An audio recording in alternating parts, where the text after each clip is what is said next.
Alright, welcome everyone. We're Semblance of Sanity. I'm Caleb. I'm Jacob. And we're here, of course, for Ancient Magus Bride. New show. Yep. Episode 1. And we are getting into this, guys, going in completely blind. Have heard some very good things about us, but thanks to our Patreons for voting this as the third place winner in our short shows. Right next to Maiden Abyss. Right next to Maiden Abyss, and of course the winner, Death Parade, which should have been going for a while by the time this gets uploaded. Yes. But with this show, Jacob, this seems to be some kind of fantasy show. Right, because it has Magus in the title. So well, not only that, but the imagery of kind of the main thing seems to be a main girl character. Right, the bride, and, probably. Yes, and then the guy who's the Magus? The Magus of some part, maybe. Yeah. I mean, she could be an ancient Magus as well. But the idea I've heard is that this is one of those shows where, like, it's going to be an experience for you. In the very much that Maiden Abyss was it's a very big world building type show. This seems to be not as much that, but more about the just like I'm getting a Ghibli vibe from it, kind of. Yeah, thing, I kind of had a bit of that feel to it. I get the feeling it might be a bit more serious, but what I'm really looking forward to is how they do magic. Yes, that's the other thing is, by its name, magic's going to be involved. Yeah. But one of the cool things about any time a new fantasy show or story comes out, it's like, ooh, how are they going to approach the magic topic? Right. Because everyone has their slightly altered version. Yeah. And kind of experiencing that lends you a little bit of insight into the author, whoever the creator is, and their own style. But specifically with anime magic can be very cool, especially and very different. Yes, not what we would usually expect. Kind of a typical Harry Potter kind of boring stuff, or like ancient wizard, Lord of the Rings stuff. Where there's so many things that it could be. Exactly. So are you excited to get into this one? I am. I really am. So without further ado, let's get into this one and see what happens. Like she's signing away her life right now. To be the Magus Bride? No. This doesn't look like a fantasy setting. Watch, this is going to be an isekai. Yeah, this is England. April showers brings May flowers. I like the period in the title. Whoa, hello. Okay. Oh. What? Okay. Whoa. All right. Big Beauty and the Beast vibe. Wow. Whoa. Okay. It's got a woman in white ritual sacrifice element to it, like feel. Oh. Oh, here we go. Holy crap. All right. Okay.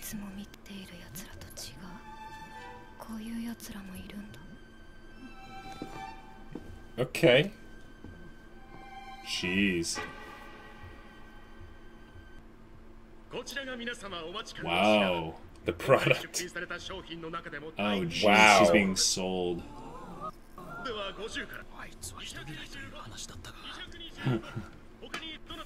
They're all there in their anonymous masks. Is he just like stepping up to say like, I'm buying her?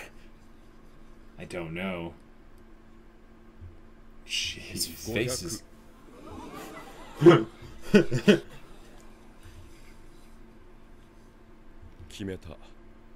Whoa. Yeah. My apprentice. Whoa, okay. Whoa.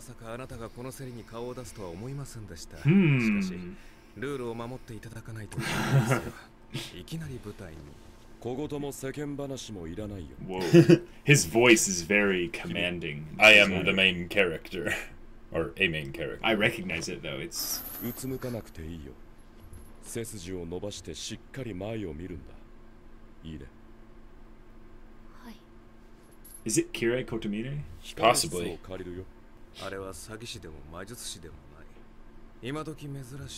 Whoa. Alright. So a sorcerer isn't the real deal. That's yeah. a nice little world-building distinction there. But how are they not the real deal? He is a magus. He's a true magician. Right. Oh. Hello. Hello, a little cute familiar. Thing. Yeah.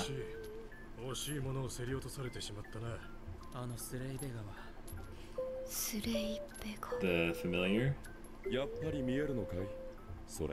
Oh. It didn't know it could be seen. Whoa, whoa, backstory. Okay. 私ですか? 僕が今一緒にいるのは君しかいない。名前は?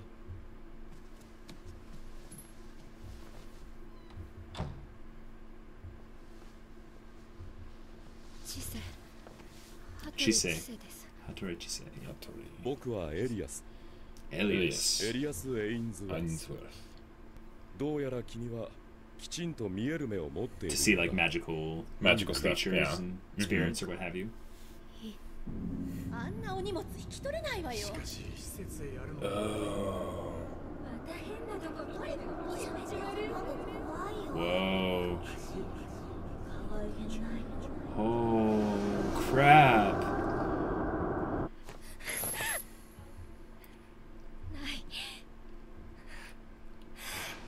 よかったことなんて一度もない。いつか君が良かったと思えるようにしよう。Okay. さあ、目をつぶって僕にくっついて。Yeah, we're gonna turn this into an isekai real quick. Let's portal out of here. All right. No, I think it's that they were always in a magical world.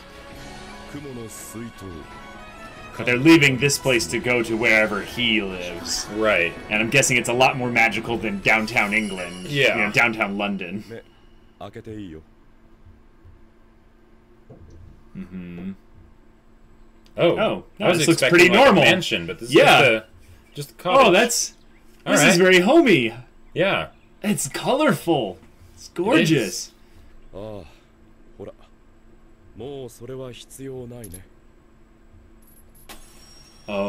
that was nice. Cool. It didn't shatter instantly upon contact. It right. eroded and then shattered. A mage's apprentice.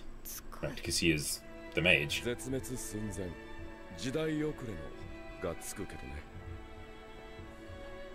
Wow.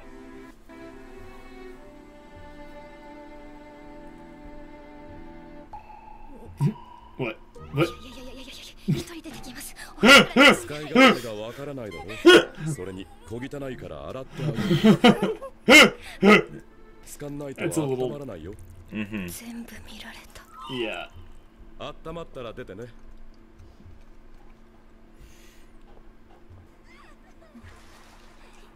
Oh, fairies. なんだか美味しそうな匂いだと思ったら、可愛い人の女の子じゃないの。Nope.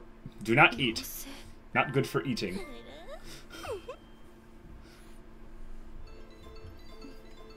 Oh, a new character? Maybe? What is a sleigh beggy? I have no idea. The Thorn Mage. Ah, that's what they call him.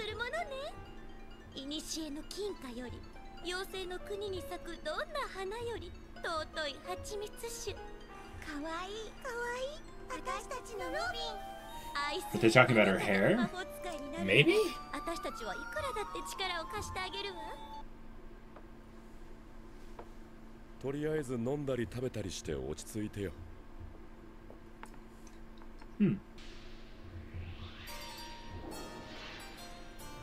A phoenix, Jacob! Yes! A phoenix, your favorite mythical creature!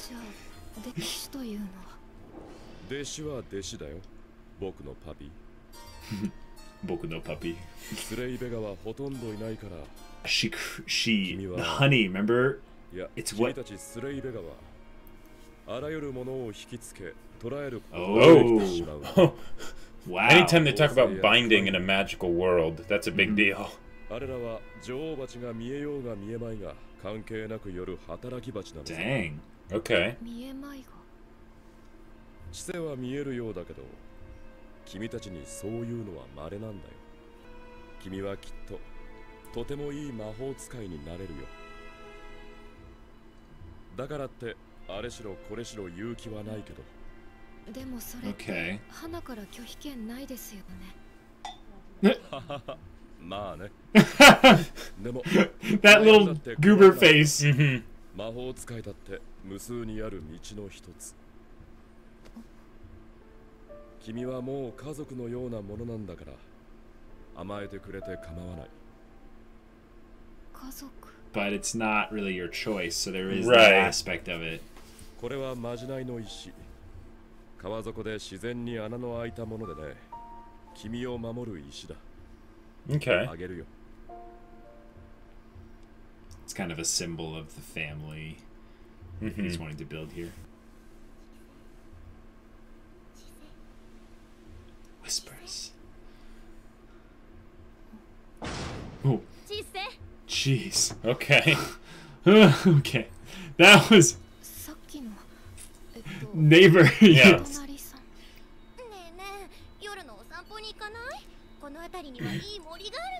Why would we do that? Yeah.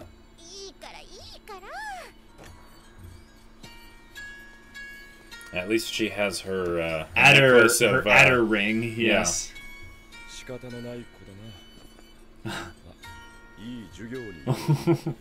Because you never go into the magical forests alone with this thing that called you delicious earlier.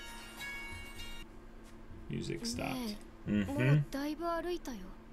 大丈夫大丈夫。むしろもっと奥に行かなきゃ。あなたはもう戻らなくたっていいんだから。Right. せっかく茨の魔法使いをだまくらかせたんだもの。Now follow me through the portal. 戻る。だってこっち側で楽しくおかしく暮らしましょう。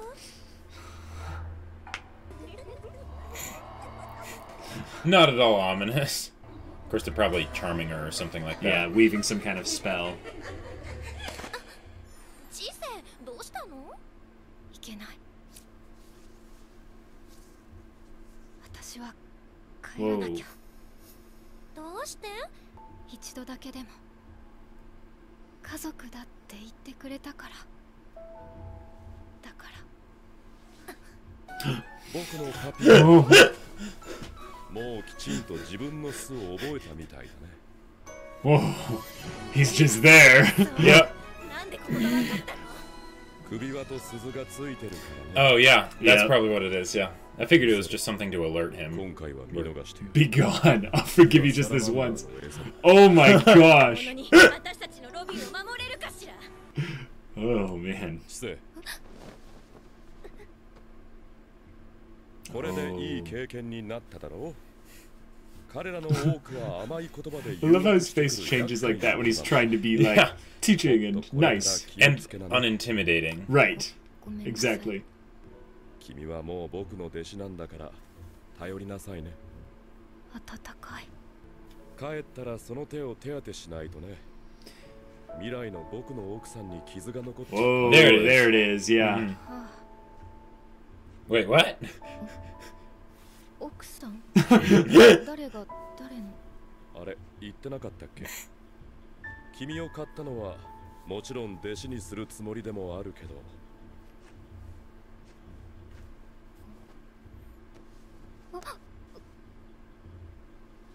僕は君を僕のお嫁さんにするつもりでもある。Hope to. That's a very good distinction. That is it's not a you will be, it's a I hope to. Now, you can't like leave really, but okay. That was a solid first episode. Yeah. Set we've got the premise, we've got the kind of the general kind of direction the story will go. Right. We've got a lot of little magical elements going on here and there. We do, yeah. Creatures and stuff. We get the idea from him that he's kind of a kudere in that sense that he's not human. Possibly. Or he's got the human elements to him, but he's not like us. That's right. That's the point. Yeah, it's not that he seems to like lack emotion so much as that like because of, you know, the way his right face is a skull, it's kind of hard for him to show expressions. Also, but the way his voice sounds, it's specifically not... It doesn't have many inflections. It's a very single tone. No. And he keeps that tone all the way through. If anything, the kind of voice that he has would more lend itself to, like, a villain. I agree. It does lend itself to a villain. And what I think that intention was is to make him seem intimidating. Right. And the idea is that he has a lot of commanding power, and he has a lot of, like, magical power as well. Right. But his idea but the way he can command people with his voice without being overbearing with it. Exactly. Yes. It's like, that's great, because he didn't have to, like, suddenly get all scary when he's dealing, raise his voice when he's dealing with the fairies or the neighbors, right? He just had to say, I'll overlook it just this one time, but get out, or, be gone. And if you come back, I'll turn you into salamander food. You know, right? Which is great, because it shows that basically he is not at all perturbed by them, or you know, like he doesn't feel threatened by them. Yeah. Which is great as a way to show, without resorting to, like, crazy special effects or, you know, whatever, that he's powerful. He's powerful. Also, one of the things that they've done very cleverly with his design is draw a visual distinction between him and her that's tied also a little bit to how they're similarly both rejects. One of the things that's so they're opposites in visuals, but when you listen back to the beginning, they were talking about how they were calling him a freak. Like, what's that creep doing here? He's a monster. Like, he'll hear you. Right. It's the idea that he covered his face. Yeah, you know? It's the idea that he's tolerated, probably because he commands so much power, and maybe a little bit of influence as well. But he doesn't come around people, probably because it's a similar situation like Beauty and the Beast. Right. He would be rejected and hunted, or just cause problems by their own prejudices or what. So in order to find a bride, he, you know, in old England time, when, you know, there wasn't such a thing as, like, Tinder, he.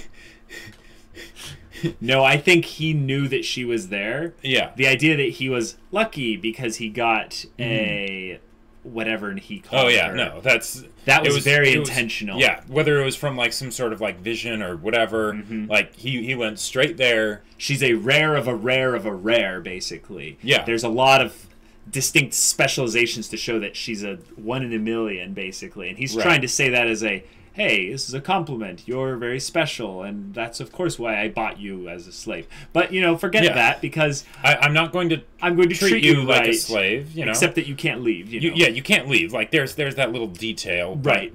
But we'll get along just fine. Don't you worry. Right. Lean on me. I'm your family. It's like, yes. It's a very good way to separate it from Beauty and the Beast in a way, because she has been treated all her life like less than human. Yes. And he is treating her immediately right out the gate as more than that. Right. Now, it's not being treated as an equal. Right. But it is being treated as someone worthy of care.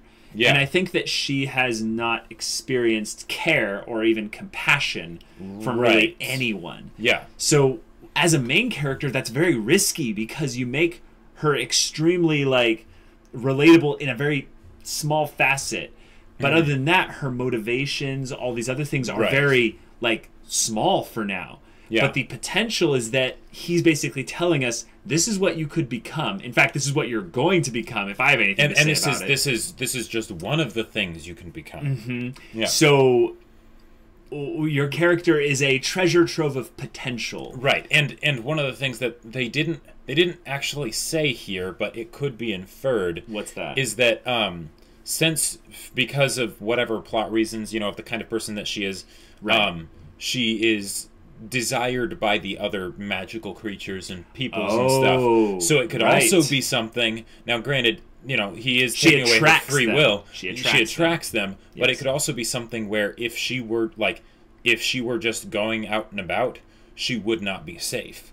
Oh, I agree, but that's why I think that's why she had all that misfortune. Right. Growing up, is the idea that constantly she was bringing magical elements to her with no understanding of why or how to deal with this. She had no one to turn to, so she's all alone. Yep. And these things probably made it so it ruined her chances of having a normal life, a real family, or any semblance of sanity. And maybe even orchestrated getting her into a situation where she would be basically sold so that they could try to acquire her.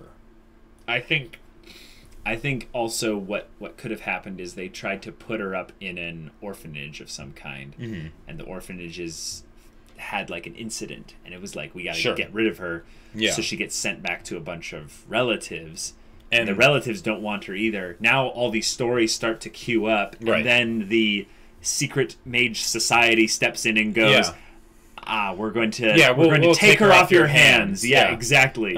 And they, pay them something to where it's basically already a trade, and then she becomes accustomed to the idea of being bought and sold. And I'll bet you there was a little bit of time where she was being passed around in not necessarily the best way before Elias came to because find her. Because if you think about it, there was at least still the illusion that this was something sort of her choice, because they had her sign her name. That's a good point. I don't know how that ties into this. Like, maybe that was actually some sort of magical contract that actually, like, and that was what it was, but possibly. But she actually signed her name. So even though it did seem like some kind of underground shady dealing, human auction, for some reason, she needed to at least appear to give her consent. Yeah, which I find either interesting or more disturbing, because that means there might be something that she did that wasn't necessarily going to have just immediate consequences, but might have rippling consequences. Or she got so desperate that she actually figured that she sold herself? She sold herself. Oh, for protection and or something. Just or what like, have you. If she got to a point that was low enough where she figured anything is better than this. Yeah, that's a real possibility. I mean, the way the other guy was looking at her, though, I was like, oh, that's lecherous. That's disgusting. He's like, he's taking her soul, basically. And I literally thought, Ancient Magus Bride, she starts writing something on the bottom. I'm like, oh, is this her marriage certificate? And that's what I figured too. Or this is like her signing away some kind of soul contract, or what have you. This is my true name, Yeah, I feel like we've got a little bit of story ahead of us where they'll backtrack in a backstory type of way and show a little bit of contextual stuff. They'll probably drip that as it goes on. Yeah, and we heard about the OVA in particular, right? And we were recommended to still watch this first. And like watch that, later. But I'll bet you the OVA, if anything, could provide more context since it did come out before. Yes, that's what I've heard. It gives more on the backstory, but that the show basically sets it up so that it's okay if you haven't seen it. Oh, interesting. So that like it can give more like detail and stuff like that. That's cool. But that I don't think we need the backstory, but it could be interesting. I mean, it depends on how they handle it in this show. It could be really depressing too. It could. Yeah. With them having things be in the real world in England, in a cottage in some rural property west of London. Yeah.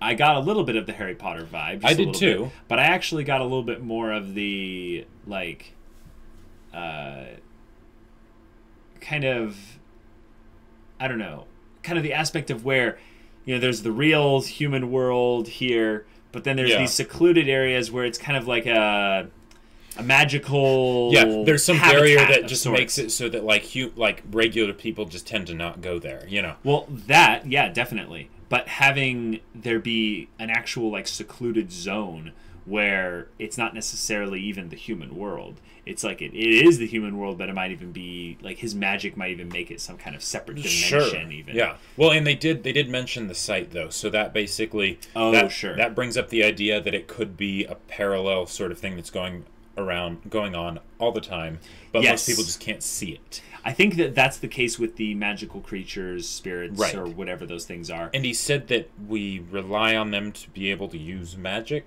Yeah, I think that there's maybe some kind of communion that they have with the magical creatures because magic is maybe their oxygen. Sure. And in a way, you don't need to like kill them or anything to use magic, but you need to basically have some kind of a connection to them. Yeah, it's like humans and plants, you know. Yeah. What we exhale, they inhale. Yeah, exactly. Yeah. There's a one cannot exist without the other aspect. Yeah. And also I like that from the standpoint of magic because the one spell we saw cast this entire show was some a teleportation spell. There was a plant-like vine thing that came around them out from the ground or wherever the portal was. Right. But it seemed to be that kind of idea of a connection. Those were all a bunch of connecting vines all interwoven together.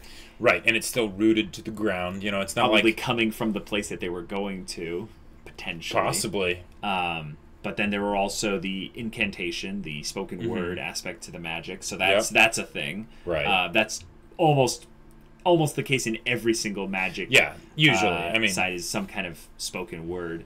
Right. But he had a staff cane thing that probably was some kind of focal point for his will and or magic. I don't know. Like, it kind of what it reminded me of was in the Phantom of the Opera. Oh, well, I got heavy Phantom of the Opera vibes. Particularly when he comes in the like the red cloak during the masquerade. Right. Like that was sort of the vibe I got because I think he had a cane there. I'm not sure. I don't remember. Good question. But anyways, but that's a good point. Phantom of the Opera. I got a lot of vibes from that. It's basically the idea of, do magic with me, my angel. You know, the beast that's masked and eventually wants her to be his bride. Yep. You know, there's like people talk about him in hushed voices. Right, and when he speaks, it's almost as if she's got a spell over her. Yeah. I think that Phantom of the Opera had loose kind of magical elements to it. There was more themes and it was very mystical. Yeah, exactly. But it wasn't like, literal magic. Exactly. Yeah. But this show, having it start in such a whimsical way, I really like it because my mind's eye, my imagination runs wild quite a bit with specific bits. But I also feel like they're basically setting us up for kind of a discovery show. Basically, it did seem like that. Basically, the idea that we're just going to be constantly learning new things through her eyes. Yes, and it's not necessarily about some great arc that the other characters are going to go on. Right. Although we are almost certain that Elias will definitely go on some kind of a character arc. And she'll probably be right there with him for it. But hers is going to be almost the primary bit of the story. Which is really interesting because the way they set this up, they basically said the plot of the story is character-based. Yeah. But then they made the characters so, blank and having high potential for now that the first episode basically goes, all right, now do you want to see them grow in this world? Yeah, because we don't, in a way, there aren't, the characters aren't there yet. No, they aren't. We have the setting and the ideas behind it and all that stuff, and a little bit of the motivation, and a little bit of the motivations from Elias. Yeah. But then in the future episodes, that's where they'll actually turn into people, and we'll get to see more of them. And because this was very much setting the stage. Yeah. Do you feel like Elias though is going to have that moment where he isn't fun to be around? Well, I think it almost has to happen. Yeah, I think it has to happen, but will it happen I soon? think that this show is aware of how Beauty and the Beast this feels. Oh, I think it's literally intentional. okay, I think this is Beauty and the Beast, the fantasy magic. All right. Yeah, I'm all for that. I am 100% on board with the idea that the person was like, Beauty and the Beast, that's a great story. I'm going to do my own version of it with some really cool twists and make it a fantasy anime. Yeah. I think that's a great premise for a story. And with the way that they showed Elias this episode, it seemed to be directly trying to basically say, I know you're thinking of Beauty and the Beast right now, and Elias is not you know, a copy. It's not of a the one Beast. for one. Right. And It's not a carbon copy on either of the characters. Right. It's definitely not for her. Yes. Primarily because of the horrors she's probably had to deal with. But for Elias, it's much more... It was more intentional. It was more intentional. The idea that he's literally some kind of beast, human thing. But he's constantly saying, hey, I know this is kind of weird. Don't worry about it. You know, like, I got your back. This will all turn out okay. Yeah, their interactions had that dichotomy of her feeling the warmth that she literally felt towards the end, the warmth coming from him, but hearing the words coming from his mouth saying things like, my puppy, my toy, my apprentice, basically giving her all these different titles, and she's probably used to more negative ones, but these all tend towards areas of ownership. Right, which is interesting because... They're probably going to play with the whole Stockholm Syndrome thing a lot more with the psychology of it. Probably, and go a little more in depth into it. Yeah, and I'm really excited to see how they handle that because in the case of, like, in the case of, say, like, Beauty and the Beast, if Beast had tried... had tried to call Belle puppy, she would not have taken it at all, right? In this case, because of the past that she's had, she's become a lot more subdued. She's used to this.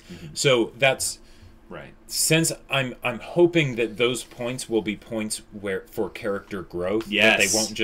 That they won't just like settle for that across the whole thing. I know that in other like say Toradora, you can have Taiga calling him, the dog, the mutt, the whatever, but that's fine because there's that disconnect that that he isn't actually owned by her. Right. In this case, since she is actually she was literally bought and paid for, I really hope they do some development on that front, which will mean that she will have to grow as a person before she can basically cause him to grow as a person, probably, and say, hey, Exactly. Well, her character arc is going to have an eventual influence on Elias. Right. And what I'm hoping for in particular is that her arc isn't there primarily just for Elias.